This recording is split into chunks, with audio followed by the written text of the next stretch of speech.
I can't even imagine. Have you heard those words and thought to yourself, neither can I? But it happened. You lived it. But most importantly, you survived it.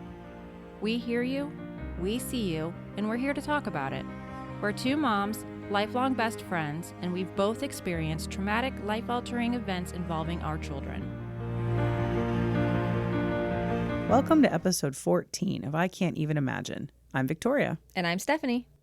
I'm really interested in trying, and big key word here is trying, because I'm not consistent with much in my life. The carnivore diet or the keto diet.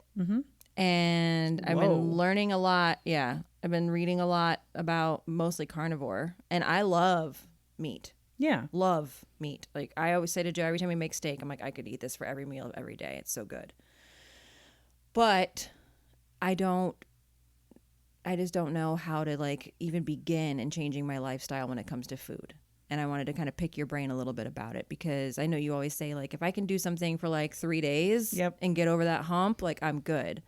But that's what I found for me. For you. It's not like that for everybody. And like if I try to talk about it with people online, you know, everybody comes at you with what works for them. And like it's just not realistic. Right. And I don't know how to fit healthier lifestyle choices into my life right now. And I'm struggling with that, because yesterday I was like in a really, like I said, I woke up really tired. I was just in a funk all day. I had just like I was coming down from basically ovulation. Right. And so hitting my luteal phase, and just everything sucks. Life is awful. I feel like crap. I'm bloated, like all the things. But I know I need to make lifestyle choices that are better. And like you've known me since kindergarten, and I've always been thin.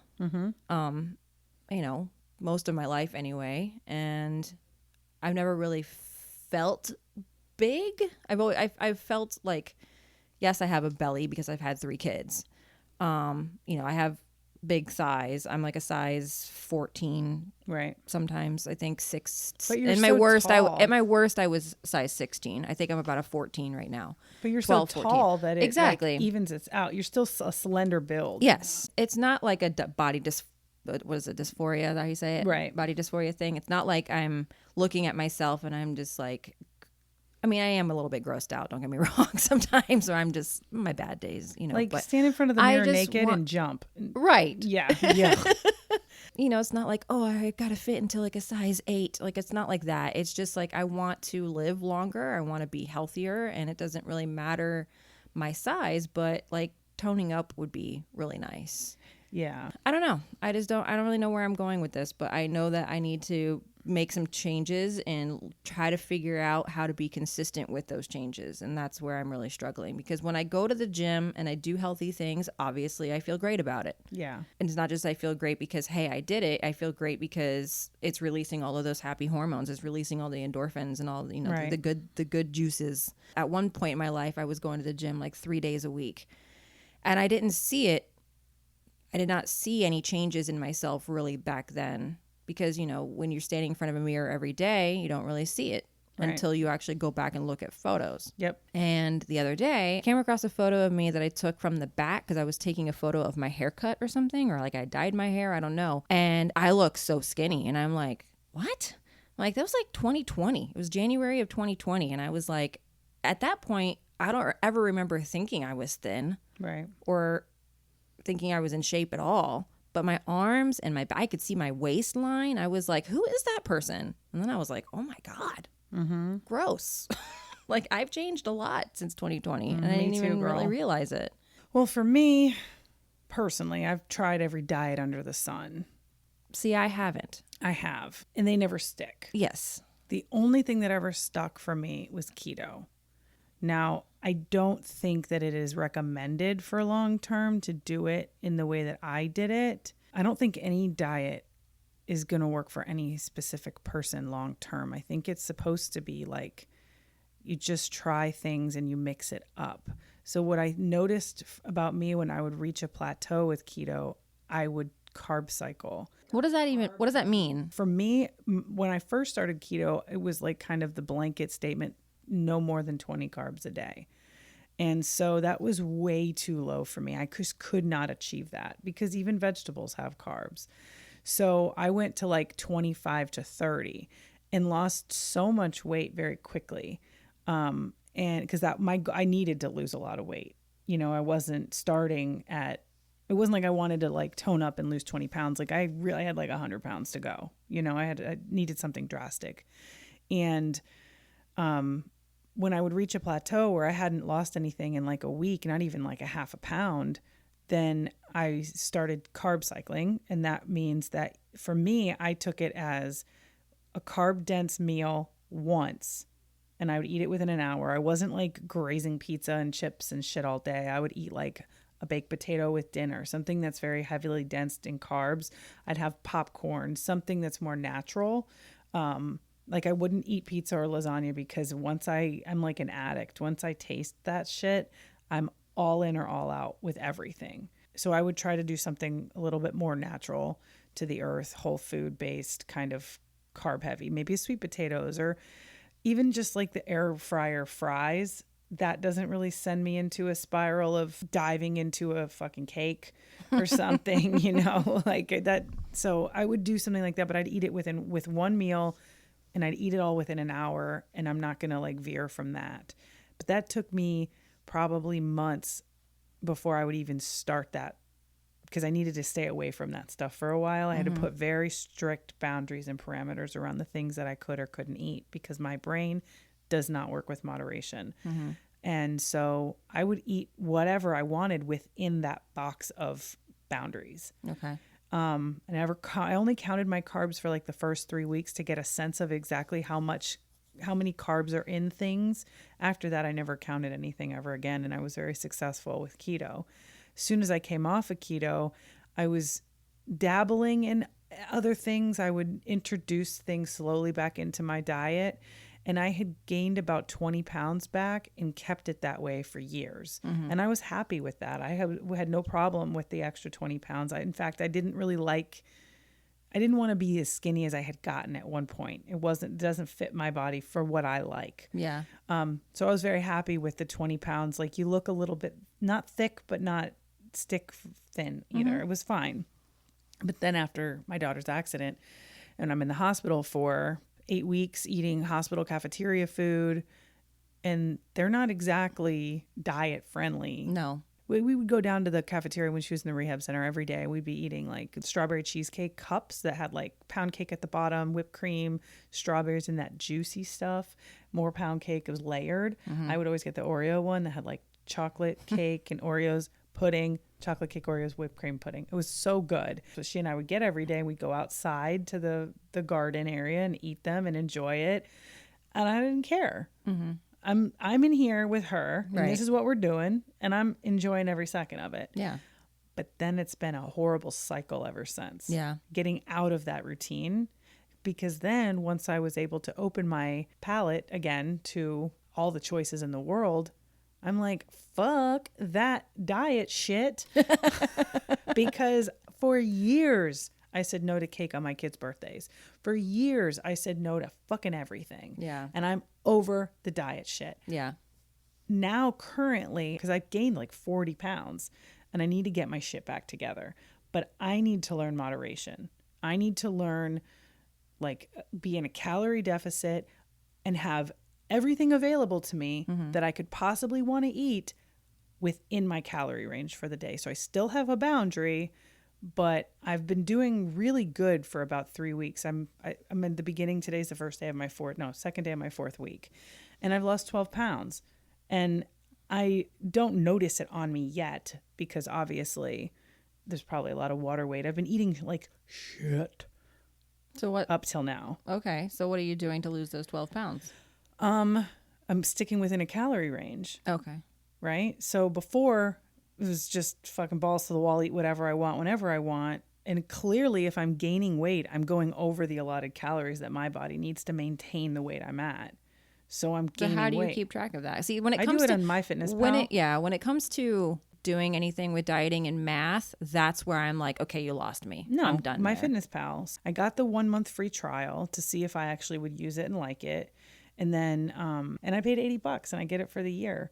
And you can get the free version. The free version works just as good. It's just, I like the barcode scanner because it makes it a lot easier to like scan it and then put my weights in. I have a scale I bought for $10 at Walmart, digital scale. I weigh everything. So, you know, for dinner, I'll have like 7 ounces of shredded chicken. When you shred your chicken, holy shit, you get so much more chicken. Because when you chew it, I feel like when I chew it and swallow it, even though it's the same amount of ounces, it fills up the plate more. So I'm not eating as much rice or potatoes or whatever. I'm filling it up more with the denser protein options. I'm trying to make like smaller, like different choices. And, you know, for like a long time I did intermittent fasting. For me now, I'm not, I like breakfast. I'm eating my oatmeal most of the time, or I usually make like some kind of omelet if I'm at home. So that's the thing. Like, I'm the kind of person where I'm not the kind of person who gorges all day. Like, I don't snack all day. I really don't feel like I eat a lot. I just know I'm not eating the highest quality things I could be eating, right? So like in the morning, I'm not a big breakfast person. I'll have my coffee and then I'll be fine with that until like 1 o'clock in the afternoon. And then I'll kind of look and see, okay, what do we have? I can whip up something for lunch. Most of the time it's going to be leftovers. And most of the time it's very protein dense. Most of the time it's like just a chicken breast or chicken Caesar salad or... Right, you got to watch that dressing. Though. I know, but that's it's like the part that's that like sucks. one of my favorite like easy meals is the chicken Caesar salad. But most of the time it is leftovers because we don't like to waste in my house. Me either. And you know, and then we'll eat just like a regular dinner. But like dinner a lot of the time with my picky ass kids is gonna be stuff like steak quesadillas and burgers and pizza. And you know, it's really hard to find things that I can feed everybody. But I've come to the point now that I have cooked separately so often that I'm like, fine, if I have to cook separately still too. If I have to cook separately for us and for them at this point, I've been doing it without wanting to, but basically just out of necessity that I'm okay with it. I'm just sad because I wasn't raised on healthy food. So like I don't like a lot. Like I can eat a lot of fruit, but fruit isn't necessarily the greatest thing to eat a lot of. Right. You know, I mean, yes, it's natural sugar, but it's still sugar. It's fiber, but like I'm definitely missing key things in my diet. I could even stand to eat more protein, but you know, it's like I think about, I mean, how expensive it is just to buy a lot of meat. You know what I mean? It's very expensive, if you're trying to get quality meat too. True, but if you're cutting out all the other noise that you're eating, right, it may even out in the end. Yeah, you know. But at the same time, I'm still buying all the same crap that I do for the kids, and I feel like the majority of what I buy is for the kids anyway. Right. Because I'm making their breakfast, I'm making their lunches. I have to because their school doesn't have a cafeteria. So you know, it's like I still have all the, and I hate to say it, but all the junk. You know, I buy the variety bag of chips. I buy Chips Ahoy sometimes. You know, I buy the stuff that you were raised on, and now the you're stuff having that trouble. I was raised on. Yeah. But I mean, it's not the worst. Like I lived on Campbell's chicken noodle soup and canned Chef Boyardee when I was a kid. That's what I made for myself. If I was hungry, that's what I went for. And you know, as far as like vegetables were concerned, I ate corn on the cob, which we all know is pretty much useless. It's not a vegetable. It's not really a vegetable. And canned green beans. Corn on the cob is delicious, though. Let's just be real. If you get the sweet corn, though, it has to be the right kind. With some butter and a little bit of salt. Oh, yes. Delish. Give it to me. And then you bite into it, it squirts in your face. Yeah. Yeah. Good stuff. You're going to make vegetables dirty somehow. I know. But you ate a lot of green beans. Why? Oh, I ate a lot of green beans because your stepmom told us if we ate green beans, our boobs would grow. And clearly you ate plenty because it worked for you, but didn't work for me. And I thought I ate a shitload of green beans. Well, it caught up with you now. It caught up with me now a little bit. But oh my gosh, I can eat like French style canned green beans are so freaking good. Canned anything, any canned vegetable. I don't know what it is. Really? Even canned peas. I know you hate peas, but canned peas, so good. Frozen peas, barf. They're so dry inside and just so yucky. I didn't even like broccoli until you introduced it to me at your grandmother's house when I was well into my 20s with some cheese on it. Yeah. I had never had broccoli with cheese before, ever. And I was like, this is wonderful. Well, cheese makes everything better. Well, happy trees. Yeah. And I didn't even start eating tomatoes until I was well into adulthood either because my mom hated tomatoes. So it's like, I know like my taste can change and I can adapt, but like I don't know, man. It's just hard. Like I feel like my palate is just so boring. Yeah. It's just expanding it, I guess. I don't know. I mean, I'm down for whatever within reason. And like, I don't know I'm how not, to cook. Like I'll Right. try all kinds of shit if somebody else is preparing it. Oh yeah. If I'm out at a restaurant, whatever, I'll try pretty much anything as long as it's not like crazy spicy. Right. But I don't know I just don't know how to cook. Like we stick to the same like handful of meals because I know that's what my kids will eat. Right. And getting them to try anything is a nightmare. See, I grew up in a dieting household. I grew up on constant trying different diets, hence the reason I am the way I am now. But my parents, they did the low-fat diet multiple times. What was the big diet back then? Atkins. That's what they it did was. that too. But they did the low-fat diet. That was when my dad had the most success. It was high protein, lower fat kind of diet. That's where he had the most success. Now they did buy, all the low fat labeled food Yeah, is that's like all the crap. low fat ranch, low fat everything. Yeah. So we all know now that that's bullshit. I keep hearing so much about like protein. Protein is like Right. huge now. There's so much of an Protein is emphasis on huge. getting your protein and getting the right fat. So like if you're going to eat Correct. chicken, they say don't eat chicken breast. Right. Like if you're doing a carnivore diet, stick with chicken thighs. That's a lot of fat. But they Yeah. that's But if you're in the absence of carbohydrates, Right. you're going to need a lot of fat. exactly. That's what keto is. Keto is a high fat, moderate protein, low carb. Those are your macros. High fat, because some people will say that too much protein will then just turn into like glucose or something in your body. So it's just an overabundance of protein isn't that great for you or something. But that's some people say that. But everybody's got a theory. Right. Nothing is right. And then there's also like blood type diets too. Like Correct. people with O blood type like me and you thrive on carnivore. I would thrive love it. on meat. Like I I would have can no eat it problem every with day. carnivore for a time. Right. It's not something that I'm interested in making into a full lifestyle forever, unless I saw something positive or if I felt great and my blood work was great or Right. something. But there's something to be said about cycling through different modes of dieting. I did read something one time, and there's a name for it, but it's essentially like creating habits with things you already do. It's like habit clumping or something. I don't remember. Something like that, like habit clumping. I don't know. But this guy said that he really wanted to get more fit and he didn't really have a lot of time. So he was finding things that he does every day, multiple times a day, and fitting in like push-ups. So he knows he brushes his teeth twice a day. So he's going to do 10 push-ups after he brushes his teeth every day, twice a day. By the end of the day, he's got 20 push-ups. So it's kind of like you're clumping together your habits with things you already do. So you're not really wasting any time or having to like squeeze in more time. And so I had this whole theory. I pee a lot.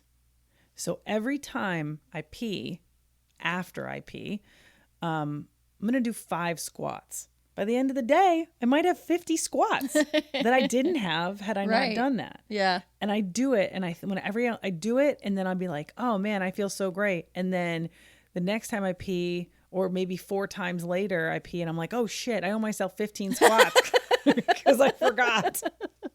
So now See, I'm that doing would be 15 me. squats. That's exactly what I And would do. I'll do this for like 2 days, and then I completely forget, and I never pick it back up. Thank you. I know, I'm terrible. I'm not the most horrible human being. No, you're not. That's the kind of shit that I do. I'm just, and I don't like making excuses for myself, but like I do feel like I'm very much like undiagnosed ADHD in those weird little things that like I'll like get excited about and then just drop it. Yeah. I think it's Do part the of the human same condition. shit.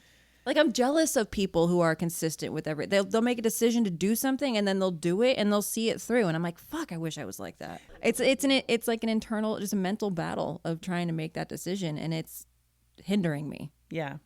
I'm in the same boat, dude. I don't know why you came to me with this. I'm right here right here with you. I don't fucking know. It's so fucking frustrating. Today we welcome Mary Asaro, mother of one and author of Shelly and Friends, a children's book series about mental health and showing kindness to others using an interactive narrative between reader and child. Hi, Mary. Welcome. Thank you very much for having me. Happy to have you here. Yes. All right. So tell us a little bit about Shelly and Friends. Oh my gosh, this has been a dream. is helped me to really open up about issues that I've had and that I really feel kids are struggling with right now.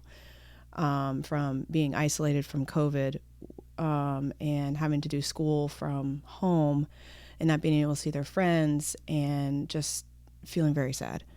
So I came across a book series that could help with aunts, uncles, brothers or sisters, anybody who has the time to talk to them through various questions. Because I know that parents are working full-time jobs and or a babysitter, and sometimes the attention isn't there. So through the book, anybody can read it to them. Yeah, and it's so much better than just sitting down at the dinner table and saying, "How was your day?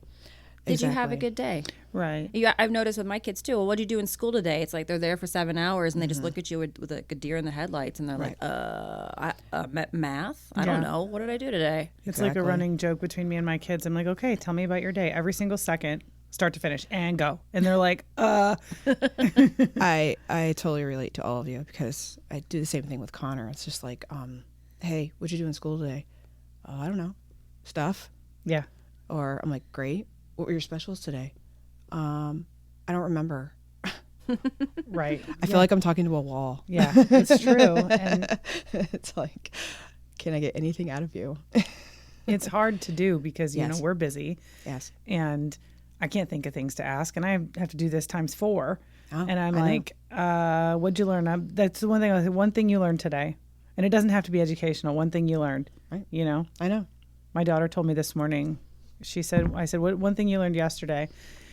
She said that boys are mean and they expect the girls to do everything. And I was like, okay, a little context there. She's 11. That was a little old school. Yeah. I was brought up with that. She's 11. And I'm like, what do you mean? She's like, well, I'm in this culinary class and I'm in a group of all boys and I'm the only girl. And they expect me to do everything because I'm the girl. And I'm like, well, let's look at what their parents are raising them like, because And in that's my the house, problem. in my house, that is not the case. We are a Right. full-time team, Right. and that's not, I'm like, do you see that at home? She's like, no. And I'm like, there you go. Now this is a great example of Yes. who not to choose for a life partner for yourself in the future. Yes. No, it needs to be a team work. You know, the father and mother need to work together. Yeah. And some have bigger strengths than others in certain areas. Oh, and yeah. that's Absolutely. fine. Yeah. Well, I've had to deal with that too. My mom was always used to doing everything, cleaning, cooking, doing dishes, you name it. Taking care of our pets that we had. We had cats and taking care of them. And it was all on her. Did she work too? Not at the beginning. She was at home. My dad did pretty well. He was in real estate. He did pretty well for himself. But then when it dropped, and then she ended up having to go back to work. Yeah. You know. And then on top of it, having to do everything else. Yes. Yeah, that's not cool. Women are amazing. They really are. We are amazing. Yes, indeed. So tell us about your little one, about your son. Oh, Connor's awesome. He is a very smart kid. Sometimes I feel like he doesn't use it very often, but he's got quite a gift of music too. I got to see him play violin, and it was just amazing because that's like one of my favorite instruments. Yeah. And how old is he? He's 9. He's playing violin at 9? He's playing violin. Yes. That's awesome. He's gotten to be in a Christmas production at the church, and he did really well with a mix of other kids. And he's got a good friend who plays the cello, and he does really well with that too. I was brought up in music too, so we're just all musical. My husband used to play trumpet, and I was vocals. I was in choir, which I miss, by the way. And he's probably on his way there to being musically talented himself. That's awesome. Yes. That's really cute. And it's a good outlet for him because I don't have to look at that stupid iPad all the time. To all the moms out there, I totally get it. We always want to rip that thing off and throw it in the garbage. But But sometimes it's our saving grace too. Correct. Yeah. Yes. And I hate to say that too. It's like a love-hate relationship. I have a love-hate relationship with iPads. Yes. Yeah. Yep, and I always remember being, because Victoria and I actually both worked in the service industry and in restaurants for a really long time. And before we had kids, you see the tables with the parents and their kids with their tablets and the iPads when they were like first coming out, and we were like, I'll never be that parent. Oh, I can't believe they don't even engage in conversation with each other. Look Totally at them, relate. totally judging, and then Oh, it's yeah. like, yeah, we're all the most amazing parents before we're parents. We have these I'll beautiful say that. ideas. I will say that forever. I was the best parent in the world before I had children. So I guess we're all guilty of it. We're all Yes. guilty. 100%. The one of my pet peeves is when you go to a restaurant, everyone is on them. Well, I don't like that. But when the adults want to have conversation and they can't Yes. get a word in with each Yes. other, Yes. and you want to, Yes. I get it. I Yes. totally Yeah. respect that decision. What's it like having one kid and then like you're their whole world? That you're their It was- entertainment, they're your play friend, everything. It was very difficult. Yeah.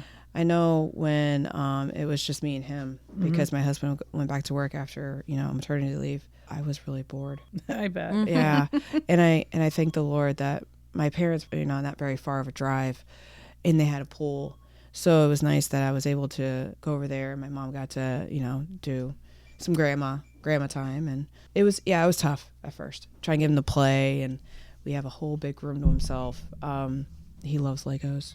Mine too. My son was 16 months when my second one was born, so I don't have Okay. I don't have experience with having a kid. During the time I was figuring out some things about myself mentally. When I was having my first kid, I was starting to get very anxious and having a lot of anxiety a lot. My sister was like, you got a problem, you got to go see somebody. I was like, okay. And then when I went to go into therapy later on, I realized I had a problem.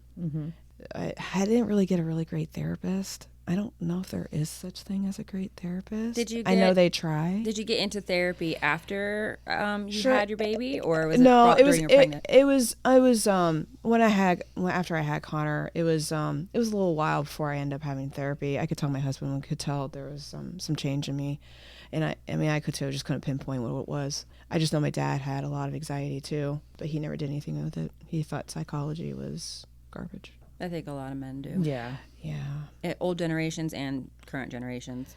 But it got better in time. Once he got, older, he got into things, and we played, and then he got into school, which was awesome. Did you deal with any postpartum? No. No postpartum. I praise the Lord for that, yes. Yeah. But I did go through depression. But it wasn't postpartum depression. No. Okay. It was just regular depression. Okay. I had zero friends. I was new to the area because, I've been married only a couple years, and I didn't have anybody. Yeah. So it was a lot, new town, Very isolating. very isolating. Like a situational depression rather than like Yes. a brain imbalance. Yeah, it was more of that, just being separated. I'm always at home. I have to say I was at home till in my beginning 30s. Yeah. I did college. I went home. My parents were really great about helping me out with that, and did my studies and stuff. But then relationships were very hard. Yeah. How did you meet your husband? Actually, I met him through high school. Oh, cool. So you guys go way back. Yeah, we go way back through sophomore year in world history class. Ooh. He was A and I was B. For alphabetical order. 'Cause Yeah. that's how it was at the beginning. And then, we just all sat wherever we wanted afterwards. Yeah. We became pretty good friends. And then throughout the years, we separated and just we all got in our cliques. Right. You guys went your separate ways. You went off to Yes. college. He did his own Yes. thing. You guys kind of found each other again later. Yes. How'd that happen? Yes. Okay. So I was bored. And I told my mom, I said, hey, why don't we go to Target? So she's like, okay, all right. So we went walking around, and lo and behold, there he was. So we chatted for a little bit, and I was at the time kind of seeing somebody. I was so happy to see him though. So did you kind of always have a little crush on him? Yes. Yeah. Yes. It was a little crush. And then we just, we connected on Facebook, and we started talking, and one thing led to another. And love We started blossomed. dating. And it was great. He's got a wonderful job, and I'm very grateful for that. That's awesome. Smart. Wait till you're in your 30s. I'm already past my 30s. I know, but wait till like I The way that your facial expression when you said that. yeah, 30s were great. My 20s were the worst. Ooh. yeah. My 20s were not very good. I've kind of heard that too from people. Like Yeah. everybody overhypes your 20s. Like you're so like figuring stuff out. Yes. And I don't personally Correct. believe that anybody is an adult at 18 No. or God, no. 19. Oh my God, no. Like I would say at minimum like 25. They say your brain's not even developed No. fully until you're Thought- 25. I thought I was an adult at Oh, 18. yeah. I was Yeah. like fully, I know. I mean, you could everything. drive. I mean, like, I have all the freedom in the I world. can drive and I can vote, But we could also, Yeah. we could buy cigarettes. We can go Yeah. gambling. We could do all that back Right. then. You can't do Right. that now. No. Gambling maybe, but not cigarettes. Really? No, you have to be 21 now. Oh. I don't Yeah. even Not know. that I smoked, but Right. you know what That's I why mean. I don't know. Right. That was like the thing I did when I turned 18. We went to the casino. I went and bought a pack of cigarettes that I didn't open. I just to do it. Just to do it. yeah, Right. just to be able to do it. It was awesome. So stupid, but That's funny. got to do what you got to do. Yeah, and then you're so freaking broke in your 20s, or Yeah. at least we were. Yeah. You know, Yes. it's like 20s, it's a mess. you do so many stupid things, but it's just a molding time Yeah. in your life to figure out how to be without your Yes. parents. But it's so fun also, right? There's so much more fun to be had because you're yet jaded by the world. You haven't gotten there yet. There's not nearly as many responsibilities yet. And you also, it's like an ignorance is bliss. You have no idea what's coming. So you can just be like, yeah, let's go to the club and pee behind dumpsters. Like we would never do that now. I mean, I would pee behind a dumpster if I had to. However, it's not my plan. And I'm not getting wasted in a line for a club. right. So I'm not peeing behind dumpsters because that's just not going to be what I'm doing. Right.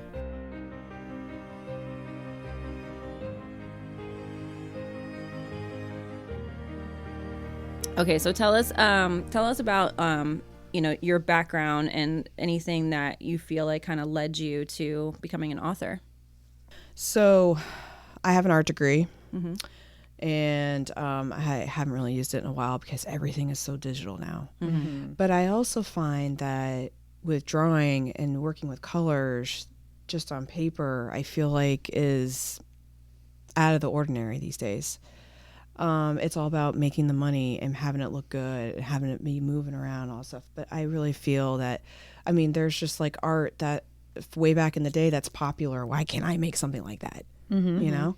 So anyway, how the book started was I saved a turtle from crossing the road when my son was in the car. And it's just like I started having ideas like ever since after that. And, I just got this, my heart was just saying, write a book. I'm like, how am I going to do this? I was horrible at English class, but I said, well, all I know is I had to come up with the idea of what I was going to do with a book, but I wanted the book to be different. So I did research on a lot of kids' books, and that was pretty sad to see, especially in activity books. It's just busy work. There's no like connection or anything. There's no talking. There's no anything fun. It's just to keep them busy.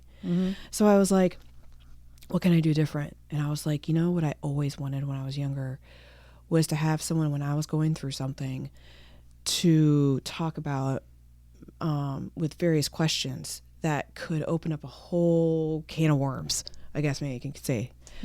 It just blew up from there. And then I came up with the story. I added all the Florida, who's had a book with a turtle and a manatee. I mean, I don't think I've seen any books with that. So as a raised in Florida, I decided to make a Florida book series called Shelly and Friends. And then based on interactive to have a conversation, connect through questions, because I just feel like with the school systems right now, they have no money for therapy for these kids. Right. So it's like if they have a problem at school, maybe someone's bullied or unkind to them, they have no one to go to. And I just felt like... Or they're afraid. Yeah. Or they're just simply and that afraid too, to go to somebody. And I feel that that's the problem. We've got to stop having our kids be afraid. We can't live in fear anymore. We can't. So, like I told my son, I'm like, look, if you ever have a problem, you need to talk about it. Don't hide it. You got to talk about it. Yeah. So things that when I went through therapy a lot when I was younger, I opened up and it felt great. Like all this anxiety of stuff of talking about things, it really helps you release whatever's bothering you. And I want kids to feel free to not be afraid and to talk about what's going on with them, because they could be helping somebody else. Yeah, True. and if they don't, it's just going to manifest in different ways, like behavioral problems and that's what's problems happening at home. That's right.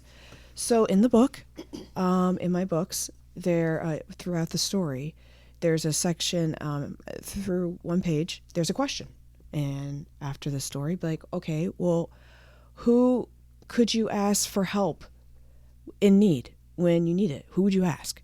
So it's just a conversation getter, you know, helping kids to open up, and you know, you get to know them. Yeah. Did your son have any involvement in like input in the characters or the development of the story? Yes. So the first book, I had a hard time with a villain name. My first one had a water moccasin. I know we don't see them very often, but I know they're in the ponds. Sure. And, Oh yeah, and, I and just lakes saw out I here. just saw one a couple weeks Yeah. ago at the slough. Correct. So I had to come up with a villain, and I couldn't think of a name. And so my son's in the back of the car. I'll never forget it. He's just like playing with a whole bunch of names, and all of a sudden, he came up with Sinesse. I'm like, I've never heard of that before. It sounded so awesome. The snake is Sinesse. I loved it. With the s. I loved it. Yeah. And so I wanted my son to have fun with it. So he got to name a character, and he was all excited about that. That's cute. So he's been like so supportive of the books and stuff like that. So like when I started doing TikTok and stuff, he was all excited because he got to put in his 2 cents for the book too. And it's just been a wonderful journey, because it's been, as a mom and a son, it's been a really good relationship to know that he's involved. Yeah, and just, having fun with it. Do you sit down and read it to him like religiously, or No, is it not religiously. Is it one of his favorites? I think he just enjoys the creativity part of the book. Okay. Yeah. And the fact that he had a input in it. And he named some of the other new characters in my new book. The main character's name is Otto, and then he ends up meeting a friend named Moby, because he's new to the school. Meeting new friends, you know, can be difficult. And Otto talks about his friend Gracie, which is the manatee, you know, and then he feels like he's being watched too at the same time, because then you've got this crab. And then I had to think of a name for a crab. So I was just like, well, I wanted him to be kind of like slick, you know, because crabs walk sideways. Right. So I was just like, I think I'm going to name him Sly. That's cute. So I named him Sly. So do you have like themes for each book that's going to be in this series? So the first book does lead into the second book. But Okay. yes, I do have some themes. The first one was about anxiety. Otto's mom gets trapped in a fishing net on a boat. She is terrified that she won't be able to get home to her kids, because she just had laid her turtles aside. And then you had the snake who, you know, would eat them. Right. And then had friends to come together towards the end to help her to get back. And then you had an osprey named Ozzy. By the way, how I got that name was my husband likes Ozzy Osbourne. So that kind of came into the mix of things, because everyone always wants to know how I came up with names. Yeah. Yeah. So he's a little big part of helping out, but it ends up so awesome towards the end. It's just realizing that we all are going to feel like we're trapped, but we have to realize that there's hope that we're going to get out of it and Yeah. get home. Yeah, Yeah. I think And with the that's help of just others. With the help of others. That's just a human thing. We all go through that at some point. So maybe we need these books too as the adult Right. reading them. and I actually wanted to put a little bit of spin on that too, because I want the parents to be able to share their input, maybe through questions that they have, and then, you know, maybe the kid can read it to the parent, and then the parent can answer the questions. That's Right. a good idea. So are your Yes. questions like, are they more like personalized questions, or are they like, you know, you read, because we're going to hear an excerpt from the book, so I'm really looking forward to that to see how this works.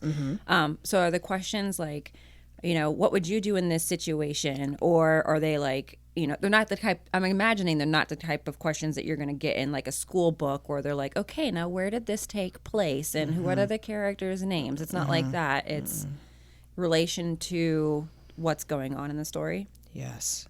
So I have a question, whatever's going on in the story. So if you want, I could do an excerpt right now. Sure. Sure. If you got one ready, let's go. All right. So I'm going to start on the second page. After class, Moby asked Otto, "What do you think about the teacher?"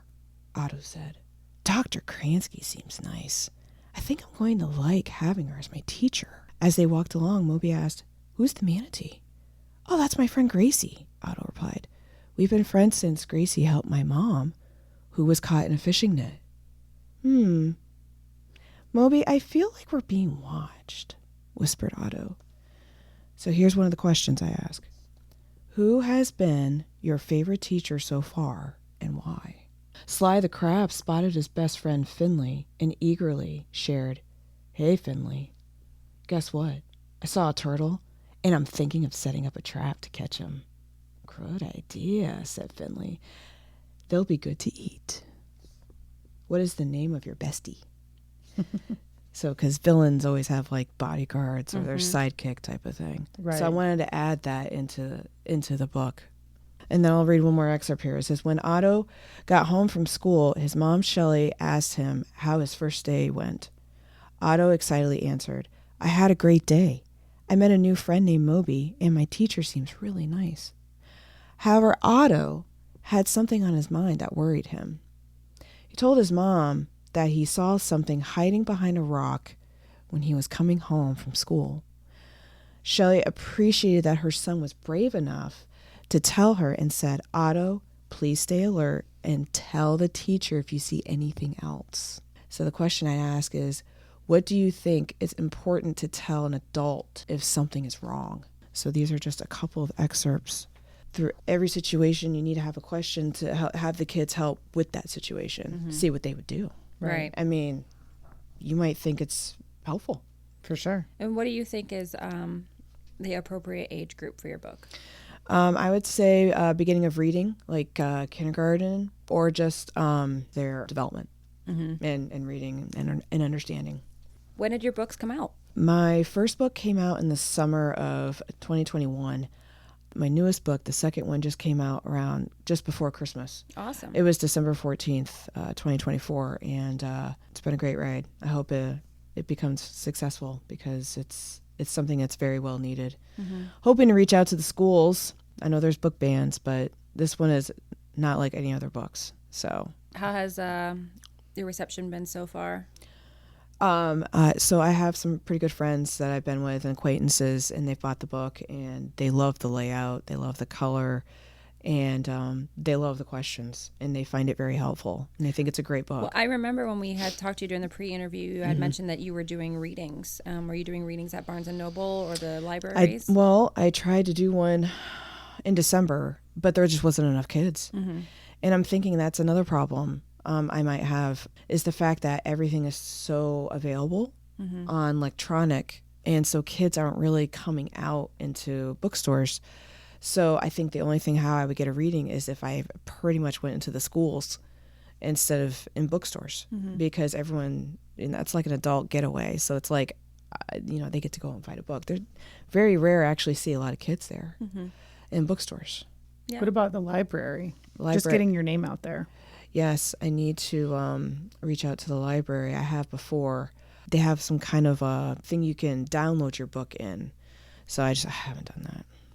Well, I mean, you can do, I know that our libraries here, they have like a monthly printout of all the events that are coming up. Right. Then they could put it in their little leaflet newsletter. A lot of Yeah. parents go to the library for free events. Oh, yeah. Well, I think anything free, I think, is great. That's Yeah. available to a lot of parents, especially ones who've had 4 kids. Yeah, true that. Mama loves free. Yeah, I think we all do. Even if you got a ton of money, nothing wrong with free. Yeah, I think you should still take, advantage of that. Yeah. Money or not. I mean, definitely try Naples too. Go to the libraries in Naples. You might get more book sales. Well, that's kind of like where I was, and that's what was awesome about it. Yeah. It was in Estero, which is kind of in the middle. Right. Barnes & Noble is having a grand opening. Oh, So good idea. They were actually there when I was talking with the manager, so hopefully they think of me still. They told me I could possibly join them, and that's supposed to open up in the end of January. Yeah. Yeah, that's definitely one you want to follow up on. That's a great idea. Oh yeah, absolutely. Totally. So bringing it back to starting the book and the motivation to start the book. I know that you said you had done some research on books that don't necessarily have this kind of vibe. No. What was your motivation to get to the writing? I know you had mentioned in the pre-interview that your son had ADHD. Mm-hmm. Is that a common theme in the book, or does that have anything to, is that your motivation for writing? Actually, when I started writing the book, my main focus was I want kids to open up. I mentally went through so much, and when I got the help, that was my mission. Was I want kids and I want parents to connect together and talk about things. Put the technology aside. Talk to your children because it's going to help them in the end. As they get older, I felt it very helpful with my son because he talks to me a lot about things. And so he's how open about things. has your relationship changed since you've It's been developed good. it? Yeah. It's been good. Yeah. As soon as he gets in the car, I always ask him about his day. And, what did you do today? Because I want to make him feel that I care, and instead of just like get in the car and do a tablet or whatever, I want to have that connection. I want to know what's going on with him. Mm-hmm. Did you grow up in a house that had open dialogue like this for you to kind of pull from? My childhood was not great. When my older sister left for college, it was just myself, my dad was a workaholic. My mom had to do a lot of stuff that she didn't want to do, but they did it to survive. Yeah. Mm-hmm. Yeah. But it was tough. It was very tough. I had like maybe close acquaintances not much friends. I'm not trying to depress anybody, but I just felt like my life was very solo a lot of the time. So I was doing things a lot by myself. How much older was your sister? She's about 3.5 years. Okay, so that's tough when you're like Yes. used to growing up with her and then all of a sudden she's not there. That's tough. She left and then she didn't come back. Yeah.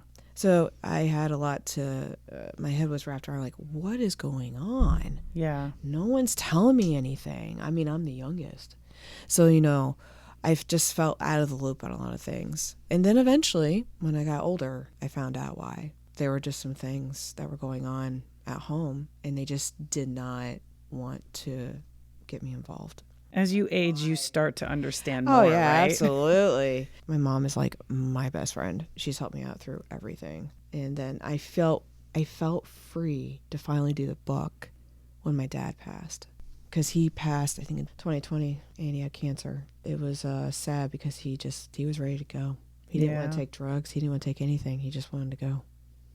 One of the thing is, I felt freedom to finally tell my story and to share it with kids. I can finally talk about it. Did you discuss this in therapy at all? Or, just figure it out on your own of why it was your dad's passing that made you feel free? Like, what was kind of holding you back while he was alive? I guess he was always very hard to talk to. He was a very hard man. It was always about work, always. But did you feel like if you wrote the book that he would like have something negative to say or that he would judge you about it or anything like that? Okay, so I was kind of hoping he might be a little supportive. It was a couple months when I told him finally, hey, Dad, guess what? I'm writing a book.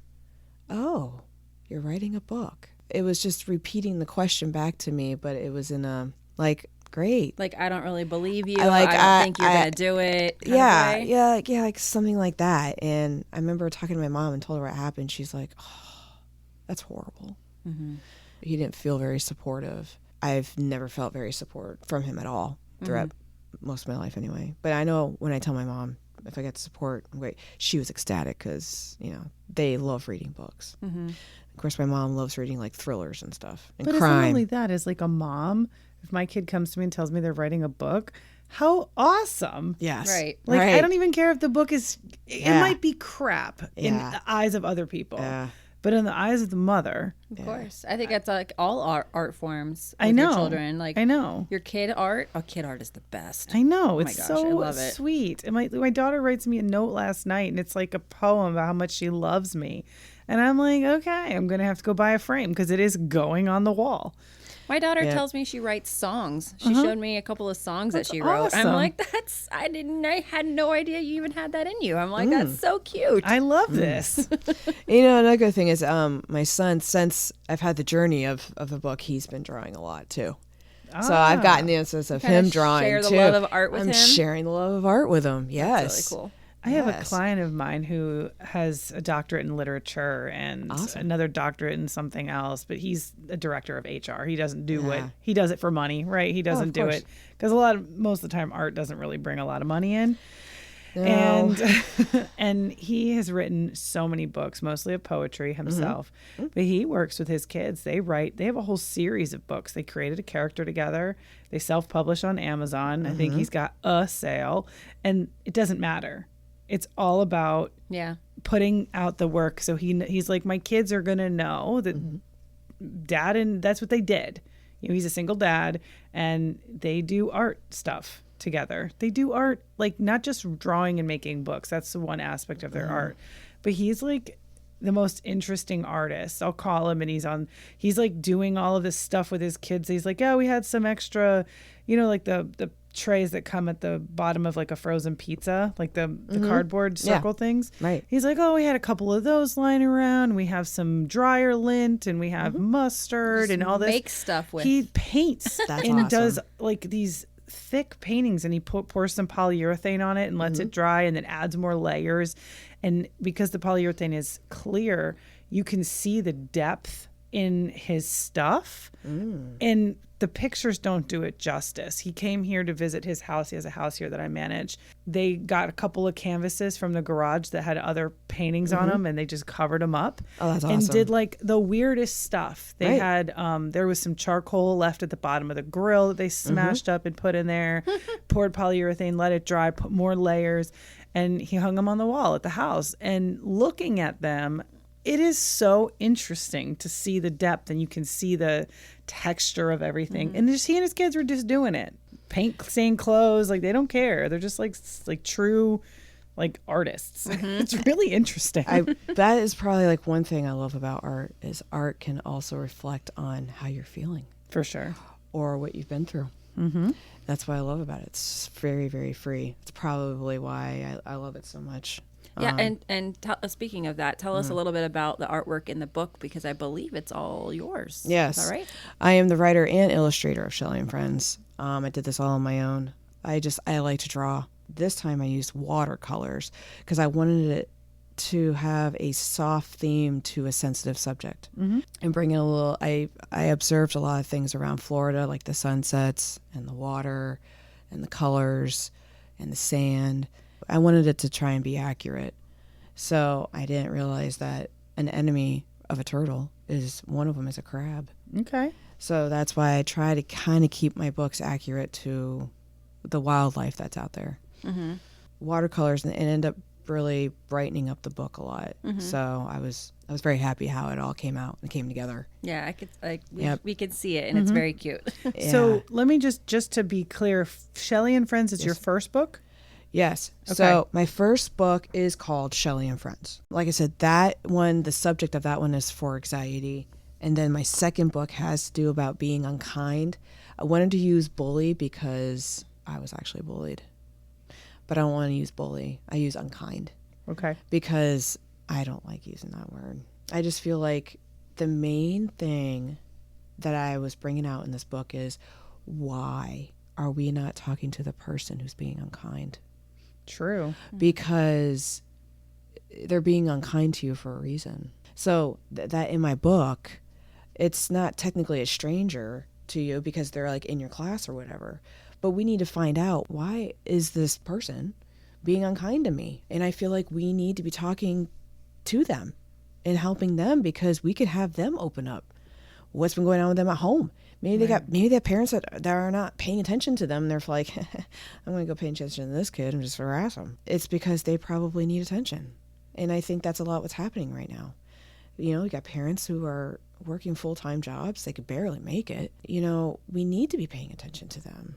We need to be being kind to them. And that's a lot in my book, is basically showing kindness to everyone, even if it's the meanest kid in the room, because well, they're trying to tell you something. Yeah, the meanest kid in the room usually needs the most Is- kindness.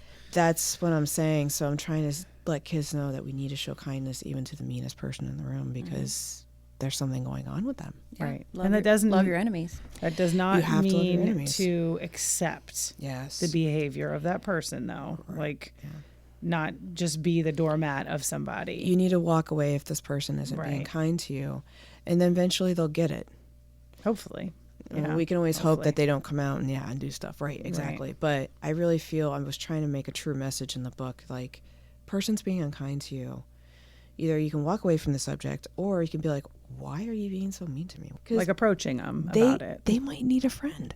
Yeah, they might be going through some tough stuff. And they're just like harassing you. Though you they know? haven't been given the tools on how to deal with what they're going through, And I'm that's sure. the problem. Yeah, that's the problem. So that's a lot in my book. I just thought through talking about it and letting kids know at an early age that, we're all going through something. All of us, even if we're not the bully or the unkind person, we're all going through something. Even the adults, even your parents. Exactly. That's why I said within the book, switch it around, kids. Read it to your parents. You need to also read it to your parents because you would be interested to find out what they have to say about things in their past. Mm-hmm. That's what the book can be also. You can switch Yeah. it around. I like that.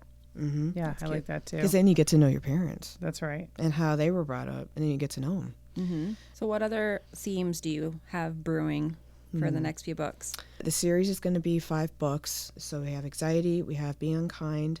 The next one I think I'm thinking about writing about is loneliness. I have felt that a lot in my life. So that's going to be probably the next book, possibly a big storm that's going to be brewing. Because, I like that. in Florida, we deal with a lot of storms. Mm-hmm. Storms are also a sign of whatever's going on with you. Right. Yeah, you can you can merge the themes for sure. Correct. So that's going to be my next one. And then depression. Loneliness and depression are 2 different things. Mm-hmm. So I'm thinking about probably adding a little bit of that. And then at the end, I'm thinking about putting it all together and end it with something positive, forgiveness. Okay. I like that. Because I think we need, and I'm very guilty of it, anybody is, we need to forgive ourselves for all the emotions we have and realize that we're human. We need to let kids know that they're human. They're all going to go through all these emotions and realize that they don't have to do it alone. Right. Yeah. So I just feel like it would be nice if we can forgive ourselves through all that emotions that you've had, the Yeah. loneliness and the depression and stuff, because I had to go through it. You need to love yourself. You need to love yourself. My daughter's going through something right now because she's kind of on that cusp of almost going into puberty but not quite there yet. You know, she's having some bodily changes. She hasn't started her menstrual cycle yet, but she's 9, almost 10, but emotionally she's just always been extra.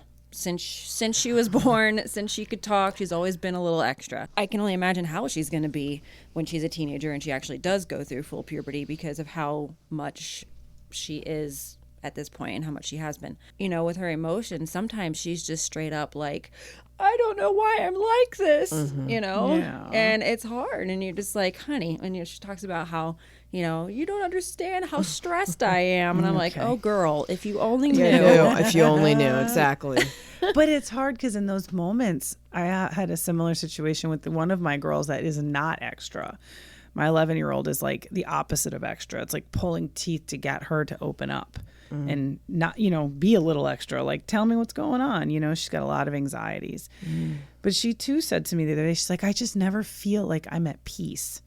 And I'm like, dang, Ooh, that's deep. That is that's very what I deep. said. I'm like, dang, girl. She's really smart and just very like, I don't know, man. She's good. I don't know. She's just telling me how she feels and she That's worries great. and she festers on things. But That's it's good. like anticipatory anxiety where she, for example, they just started a new semester at school and classes are going to change. She's 2 classes she's swapping out. But her new PE class, first class of the day, is on the first floor of building 1. And she's then got to go to second period on the 3rd floor of building 2 on opposite sides of both buildings, start to finish. And she's got to be at the other side in 3 minutes. And she's the whole Christmas break thinking about different routes she can take. And she can't get sleep. She's like, I'm so stressed out. And I'm like, it's going to work out. You're going to get there. They wouldn't give you this schedule if they didn't know you couldn't do it. And she's like, I know. And it's weird because like in the moment when I'm doing it, I'm not worried at all. But getting to that point, she's so concerned. And first day of the new schedule was yesterday. And I came home and said, how'd it go? She goes, it worked out like you said it would. I was fine. And I said, see, now this is a pattern that's going to happen in your life. You're going to be anxious about something and you're going to figure out that it works out in the end. And eventually your brain is going to start catching up and not worrying so much because you're just going to be able to start saying to yourself, it worked out last time. Hopefully it'll work out this time. Yeah. And like, let it go. Right. You know? And I said, it just takes time. You know, she's like, I just don't know why I'm like this. Yeah. Yeah. And my daughter was, sometimes she also like internalizes a lot of things too, where it seems like on the surface, most of the time she's okay with being a jerk and she's okay with antagonizing. In fact, it really appears like she truly enjoys it. She's a stir the pot kind of gal. She's wants to know everybody's business all the time. Girl after my own heart. Yes. And I'm like, these qualities are going to be really, they'll work for you in a different scenario when you're a lot older. But Polish it right now, up. reel it in a little bit for me, please. Reel it in. And then there's this one night where she was crying about, I don't know why I'm like this. And I think it was the same night. And she's just like, I'm a jerk. I'm just a jerk. I'm a horrible person. I'm a jerk. And I'm just, and then I'm like, I'm feeling guilty because I'm like, what did I say? Because I'm sure I wasn't very nice prior to that when she was in fact being a jerk. And I'm trying to like put her in her place and let her know like, you can't be like this in the real world, man. Knock her down a couple pegs when she's like on her high horse about something with her siblings. She's always on a high horse. Maybe I wonder if it has something to do with negative attention is still attention. Oh, yeah. Because you're spread thin, right? And she requires a lot more attention, say, than your oldest. She requires like quadruple the amount of That's attention correct. than the other two. I have two kids that require more attention, and the other two kids are just like, so they don't need it as much. So all the attention goes to the other two. Right. And I feel like negative attention is still attention. So when she's learned that stirring the pot still gets her what she wants, as Dr. Phil would say, the squeaky wheel is getting the grease. You're so lame. Dude, is it not true? Thank you, Dr. Phil. It's true. I don't think he coined that. I don't know, but I know I heard it from him, and I'm going to ask Chad. Chad will let me know. Here we go. Yep.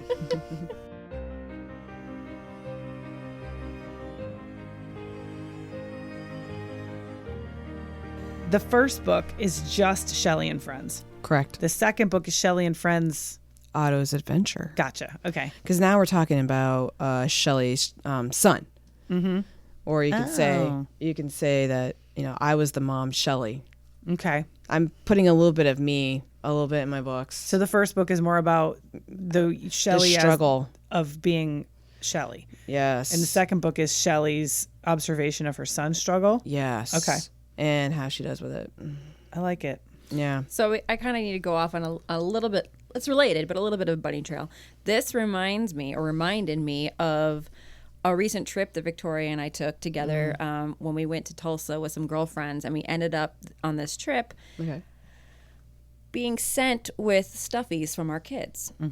We did not know. Both of us have 9-year-old daughters. We have another friend that joined the trip, also has a 9-year-old daughter. When I was expressing to our other friend that my daughter was struggling with the anxiety of me leaving, which she always does. She's had this anxiety since she was very little. Right. She was struggling the night before. My friend said, well, my daughter's sending me with a little stuffy because she's worried I'm not going to have any friends while we're there. And which I thought was funny because her mom's like, she's just kind of socially awkward.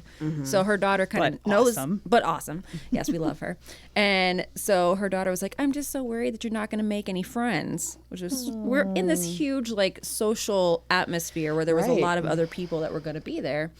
And I just thought that was so cute. And she said, well, what about your daughter? Maybe she can send, if she's worried about you leaving, why don't you ask her to send a stuffy with you? And I was like, that's a really good idea. So my daughter sends me with this little stuffed lamb. She calls her Lamb Lamb. And so Lamb Lamb goes on the trip. And I go and I meet up with Victoria at the airport. And I like, look, my daughter sent me with a little stuffy. And what does she do? She pulls out of her pocket a stuffy from her daughter and says, "Yeah, I got one too. This is Yodi," because her daughter's obsessed with Baby Yoda. Yep, she calls me Grogu. Yodi. She calls me Yodi. And so this whole trip, we end up taking photos of the journey of Yodi and Lam Lam and their adventures together, and how Lam Lam gets lost. Because she forgot Lam Lam in the hotel room for the first day of the trip. So Lam Lam's lost. Lam Lam is lost. Yodi's trying to find Lam Lam. They find each other. Couldn't they go imagine on this, how he was feeling. I know. They go on this adventure together, and we photographed them playing in the fall leaves. They got pictures with Santa together. I love They it. went ice skating To the arcade, They went to at the the skee ball. arcade. They went to a Man. concert together. At the end, they're smooching. They fell in love. They fell in love at the end. So while we're doing this, and we had no intention in the beginning, we just thought it would be cute to take pictures for our girls and Right. send Oh, it back home. absolutely. So they just thought it was adorable, right? And our friend goes, "You guys need to make a book." There you go. With all these pictures. And we were like, ding, ding, ding. I'm like, that sounds so fun. We Just should for totally our do it. kids, not to sell it or Right, anything. right. You know, probably licensing issues with Baby Yoda. Oh, well, of course. But Shutterfly or something like that. You know, Exactly. make our own But little just personal Yeah, our book. kids. Shutterfly's got everything. yeah, Yeah. it'll be so cute. I was like, oh, we'll get it done by Christmas. But meanwhile, we're on this trip December 13th 10 through days. the 15th. 10 days before Christmas. Yeah, not going to happen. Yeah. Haven't even written the narrative yet. Yeah, well, you know, if we get stuck on a little plot line, we'll have to call you up and be Yeah, like, exactly. "Hey, Yeah. What do you think? What do we should do Exactly. with How did Lam Lam get lost? Mary, Yeah. help us out. Yeah. Oh, yeah. I'll do my best. Ask your son to help us name the characters. this?" Yeah, and then Yeah, we got it's really good with that. Kitty Cat, which was our other friend's little stuffy. She's kind of like the friend that they make like along the way. Oh. Just like I made a friend in her, the girl. I never met her, and she became a friend. Mm-hmm. Yeah, so cute. Just kind of like Toy Story. And our you have kids a friend were in like, me. yeah, that's right. And our kids, when we showed them the pictures, my daughter at least, I was so excited to show her a picture. I sent her a video of Baby Yoda on the escalator and everything. Her response, cute. Yeah, I understand. My entire trip was Yeah. dedicated. I mean, Yeah. I'm talking dedicated. We have And behind you only the get one scenes- word. We get the behind the scenes videos of us taking pictures of the baby. We had baby Lam Trying to Lam get and the shot. Yoda in the leaves, and our other Okay. friend is standing there dropping the leaves so we can get videos, and it's like, cute. The things we What? do for our kids. I know. I know. It became like really fun. It was, like, yeah. Oh, on yeah. day 3, we were taking it so seriously. We were cracking up Every like, second it was It all just about. shows what moms go through. Exactly. We do everything, and then our kid goes, "Okay, great, Yeah. Cool. cute, cool, Cute. yeah, exactly." My whole trip was dedicated. This is supposed to be Yeah. me time Yeah. with my friends. My daughter actually loved it. She Oh, wanted no, this. She was like, "I listen. want to see more. Show me more." Yeah, I had actually showed her the whole album, and she was really excited when we got home. But, you know, just that moment of being like, cute. You have your expectations are so Yeah. high. I'd be like, "Really? That's Yeah. it?" Yeah. That's Do you know what how much said. I did go, for you? That's it? That's it? She goes, no, it's really cool. Thanks. Oh my gosh. Okay. I would. Yep. But we still continued on. Yep. That's good. We made it count. Always. That Yeah. would be. What's the creative process like for you? Actually, to tell you the truth, it was pretty easy because the way that I work is just sometimes I even dream about it. I think about it when I go on a walk with my dog. It just all came together. Mm-hmm. And I was just trying to think of scenes that could really be visual for kids to see, like the mom and the son together talking, kind of like in a on a personal level type Right. of thing. That was kind of like one of my niches, and having some scenery to just kind of like be lost in it type of thing Right. for the kids. Can and I see parents. your books? You surely can. This is so cute, Mary. Thank you. I like this. You know, hi, my name is Shelly and I'm a turtle. What is your name? And you fill it out and then it place a picture of yourself here. How cute. It's more of a scrapbook. Yeah, yeah. I made the first ones more of a scrapbook type of thing. I love this. Connect the dots and finish the characters. Cute idea. Yeah, I did some research on activities that would be fun or like things that are like happening around that time. And I always loved connect the dots, or one I would love to work with is the one when you color by numbers. Yeah. And then, you know, you have to tell the color like it's yellow or green. Number 2 is what? Yeah. So I just couldn't get the concept of that, but that could be a work in progress. When you have a book, do you have to buy the ISBN number? Yes. How much does that cost? It's actually it's through Bonker. It's not very expensive. You can you can buy a couple for a certain price. Oh, that's not bad. So that's kind of like, because my husband's like, are you going to write more? And I said, yes. So he bought like, I don't know, 3 or 4. Oh, okay, or something like good. that Yeah. for a price. I have also been on what's called PR from the Heart. If you look at my website, I was interviewed for my first book. I also was able to be in Bakersfield in California on Studio 17. I was able to be on the news for a little bit of a clip for my book. How cool is that? Most of the drawings were still life. I had to find where these characters and what they looked like, and then I just put my own little spin on it. Been told my characters are very detailed. Yeah, they look really good. You know, you could teach, like, if you want to push your book, teach like a workshop to kids. Yes. On character development, on absolutely illustrations for your story. Yes. You know, and just have like little workshops. And since you're a stay-at-home mom, you could really cater it to homeschooling groups. Yes. Well, I've reached out to a few, none have come back to you touch just base. join it. Yes. Oh, There's yeah. Facebook groups. I have. And putting out a flyer. Okay. Getting a room at a library. Okay. To save the money, you get the room at the library. It's free. Oh, yeah. Okay. And I think you can have it for like up to 3 hours a day, maybe 2 hours. Yeah. But they have relatively big rooms depending on which one you yeah. go to, and put a flyer out there and charge $30 a kid. Do it for like a series of weeks. Supplies included. At the end of the 4-week series, they're going to have their own illustrated book. Nice. That's just an idea. Yeah. Because it's just some extra money, and it keeps you like in the flow.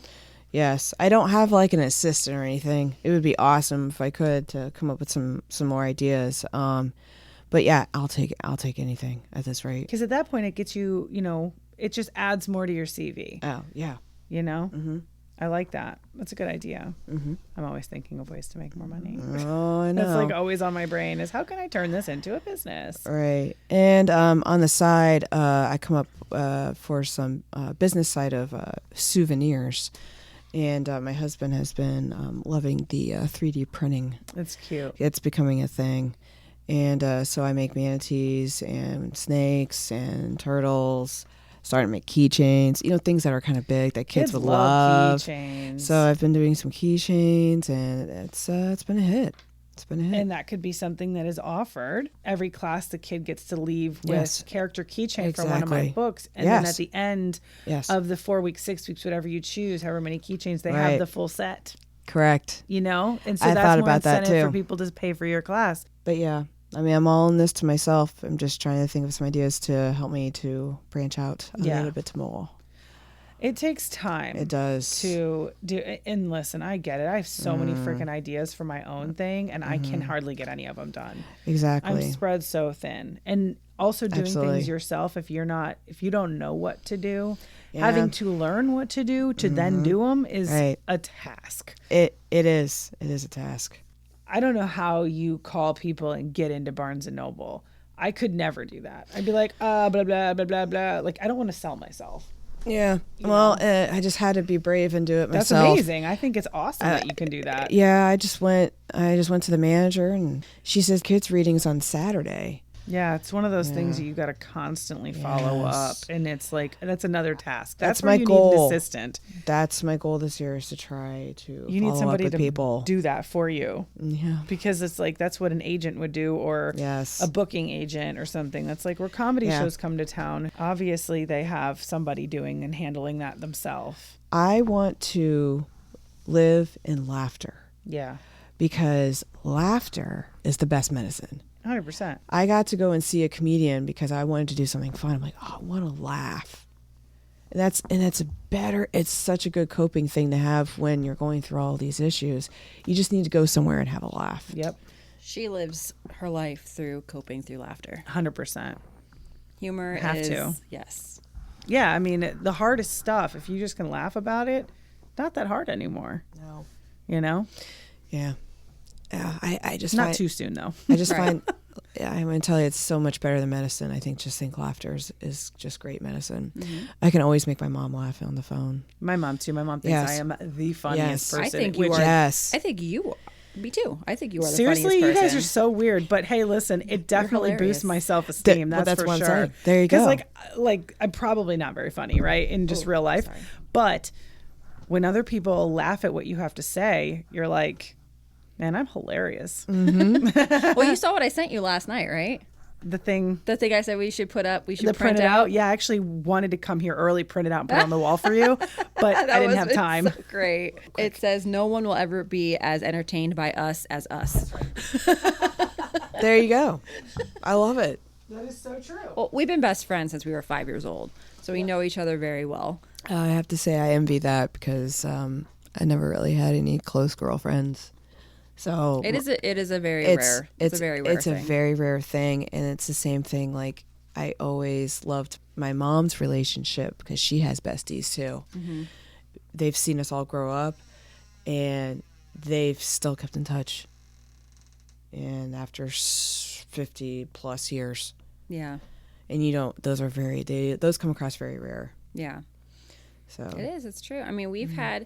I've had people in my life that I thought, at the time that we were close, like, oh, this Mm-hmm. Right. is like a good one. This is somebody who is going to stick around, but then they don't. and then they don't. And you kind of have to grieve that loss of that friendship. But I I've grieved a always- lot. Yeah. Yeah, I've been blessed Oh, absolutely. that, and it's not like we're kind of like a married couple. It's not like we don't have our times where, it's not like we don't argue or anything. Like, yeah, we have disagreements, and yeah, we've had It's arguments. part of relationship. It's part of a relationship. It's part of having and then working through them. Yep. Right. Absolutely. Absolutely.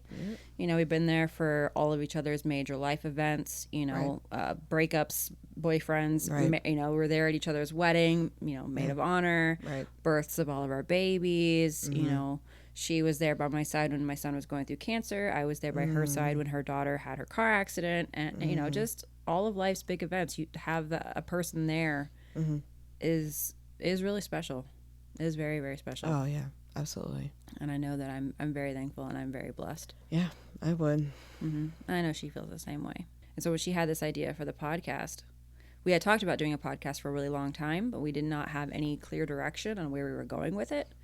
And we knew that we had interests that we wanted to discuss, and but Right. it just, nothing was really, like, there wasn't a clear path. There was a path, but then there were always like these forks in the road of we could go that way, or that way. How are we going to bring it all together? So what happens in new businesses, you have to figure it out. Yeah, and then so I had like a really just sad day talking about, like, I had to kind of dig up a lot of old baggage and emotions regarding my son's cancer diagnosis. Even though he's been, healed and thriving for many years, it just kind of reopened that wound, and I just had a really bad day, and I confided in her, and that's when she was like, I want to bring up this idea to you and see what you think about the podcast. She's like, I know we haven't really like done anything with it. We talked about it. She's like, but I kept having this idea. And she's like, when we tell our story to people and they say, wow, I can't even imagine. Wow, that must have been so hard. And she's like, I go, that's it. As soon as she said it, she goes, how people tell us I can't even imagine? I go, that's the name of our podcast. That's it would be nice to put your son on. He's not that kind of person, though. Oh, but it would have been nice because for a lot of people parents and kids who have dealt with cancer, it could be a really good message. Yeah, he doesn't really I talk about his journey, far more than he does. He doesn't really like to talk about it. My daughter said to me, he doesn't like it when you talk about his cancer all the time. And I was like, ooh, that kind of stung. Of course. A little bit, Yeah. Because I was like, it's our journey, but it's really his journey. Yeah. And he doesn't want to hear about it. He probably doesn't want to hear Doesn't about want it. to know that he had it or it was an issue with him. And it's always going to be there. It's a scar. Yeah, and he's never been an openly emotional kid. Okay. If he gets upset, he's the kind of kid that's going to go in his room and shut the door and be upset privately. He doesn't like to, it's very rare that you ever see him cry.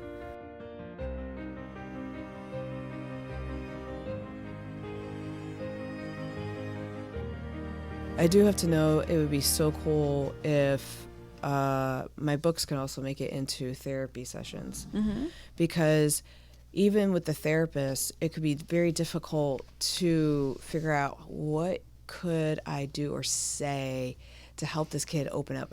Breaking down those walls. Breaking down the walls just to say something, And I have had, there was I don't know if it was a therapist or a psychologist, whoever, they looked at my book and they thought it was pretty impressive, with just various questions about different kinds of, emotions and stuff, because she gets kids that just are hard to break it down. Yeah. Break down that wall. Oh, I could totally see that. So that would be kind of cool. She was talking about getting her book into like therapy offices. Oh no, I heard I've that. tried. That's cool. I've tried to. I still have to reach out for them. The hospitals, Children's Hospital. I've reached out a couple times, but Talk to Child Life. That's what they're called. Okay. Child Life. Ask for the Child Life Department. Okay. Yeah. But then the hurricane hit. I haven't just touched back because Yeah. they had a lot of stuff, and then COVID, and they have like limitations, or maybe they have kids that are still kind of feeling sick and they can't get them out. Maybe. Well, it's not only for that, but it's also for like the kids in the hospital. Yeah. Their siblings. Yeah. So when my daughter was in the hospital, the child life social worker would come in and had lots of books. When we had to break the news about my grandmother's death to my daughter, the child life social worker would come in and she gave us a ton of books that were very helpful, that were, in a child's language to explain, death or whatever. And so, yeah, Child Life is definitely somebody you should reach out to, because in the hospital they always need, extra resources for families. Oh yeah, absolutely. Not just the kid itself, but the families, Okay. And they're also really great about like they offer things like coping mechanisms and skills and resources.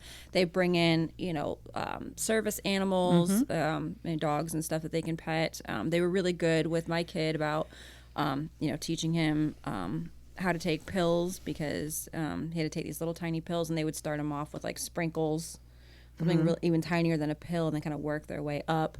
They were just kind of like the go-to, aside from like, they were just kind of non-medical. They were more the emotional side. The emotional side. They were quite wonderful, honestly. And what was really cool too, in our rehab center, they had the dogs that would come around, but they had story time with the dogs. So they bring the dog in, awesome. And the kid will read the story or sit with the dog while the story is being read, depending on their age or depending on their injury or whatever. That's very comforting. And to a lot so of kids, having you donate the books, but or you be there with the book and the person with the dog, and that would be a really cool volunteer effort for sure. Oh yeah, absolutely.